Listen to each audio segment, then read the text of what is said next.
Сам в Якутске стартовал интерактивный проект «Бестиарий». Его отличие от других выставок в том, что посетители сами принимают участие в создании скульптур. Собрал экспонат для выставки и мой коллега Александр Лысак. Бестиарий был создан в Финляндии 10 лет назад. И в рамках Года культуры, объявленного в России, организовано турне проекта.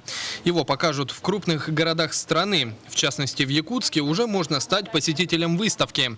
Она является интерактивной, то есть посетитель может принять участие в создании экспонатов. Добавлю, что в основе деталей для скульптур лежат образы мифических существ. 36 деталей, и вот из этих 36 частей, 36 фрагментов, можно сделать большое количество различных каких-то мифических существ.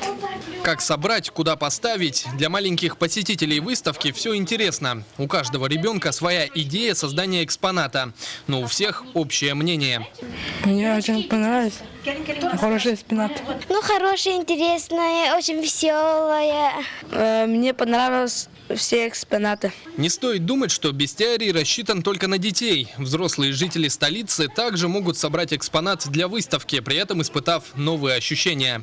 Люди привыкли, они приходят в музей, и они, например, только смотрят, да, и как бы получают ощущения, получают какие-то позитивные эмоции и так далее, да.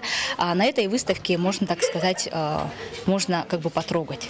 Одно из главных преимуществ проекта «Бестиарий» в том, что каждый может почувствовать себя художником. Здесь нет сложных деталей или инструкций. Все ограничивается только вашим воображением. К примеру, у меня получился крылатый конь Пегас. Таким образом, проект «Бестиарий» выполняет свою главную задачу. Он помогает людям, независимо от возраста, приобщиться к высокому искусству. Александр Лысак, Дмитрий Сергучев, новости столицы.